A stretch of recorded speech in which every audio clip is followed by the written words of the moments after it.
Student, I am Vinay sir from Saint Joseph senior secondary school Lakhanpur Jaunpur. मेरे प्यारे बच्चों, आज ये वीडियो लेक्चर क्लास 11th के लिए है जो गद्य खंड से लिया गया है। पहले गद्य खंड की व्याख्या मैं नमक का दरोगा मुंशी प्रेमचंद का वीडियो लेक्चर जारी कर चुका हूँ।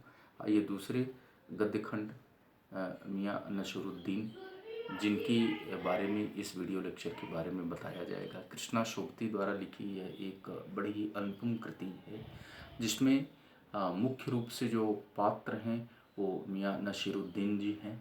लेखिका एक बार दिल्ली घूमने के लिए वहाँ पर जाती है, तभी उसका सामना एक सामान्य से रेस्टोरेंट होटल में काम करने वाले मियाँ नसीरुद्दीन के से सामना होता है, जिससे बातचीत का सारांश लेखिका ने अपने इस पाठ के माध्यम से व्यक्त किया है। मियाँ नसीरुद्दीन एक रोटी बनाने वाले बहुत कुशल कारीगर हैं। उसी रोटी के बारे में उनसे पूछती है लेखिका कि आप अपने जीवन में कितने प्रकार की रोटियां बना सकते हैं और आपने कहाँ कहाँ पर रोटियां बनाई हैं। मियाँ नसीरुद्दीन ने बताया कि संभवतः मैं अपने जीवन में लगभग 50 प्रकार की रोटियां बना सकता हूं और उन 50 प्रकार की रोटियों में स्वाद भी आपको भिन्न भिन्न प्रकार का मिलेगा।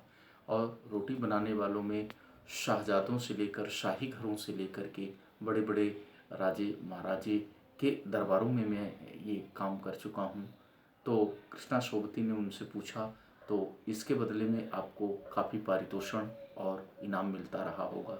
इस पर मियाँ नसीरुद्दीन को जैसे आत्मसम्मान पर ठेस लगता है।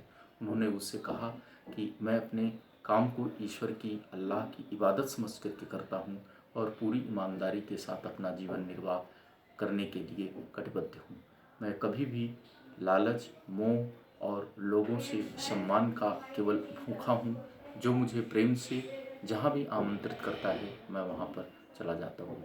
यह छोटी सी बात सुन करके लेखिका का जो मन होता है वो द्रवित हो जाता है कि एक सामान्य रोटी बनाने वाला व्यक्ति, जिसे सड़कों पर देखने पर लोग गरीब समझते हैं, लेकिन लेखिका ने कहा आज मुझे यह हृदय से महसूस होता है कि सच्ची भावना और सच्ची मानवता का जो संपुट है, जो प्रभाव है, वो ऐसे ही गरीब लोगों के हृदय में पनपता है, पलता है, बढ़ता है और दिखाई देता है।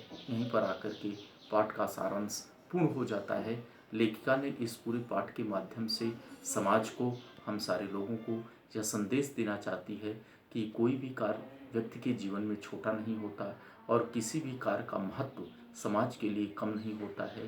कोई भी कार्य को करने वाला व्यक्ति उसे जितने महान आदर्शों के साथ जीवित करता है, आगे की तरफ बढ़ाता है, वह समाज में एक अच्छा आदर्श प्रस्तुत करता है।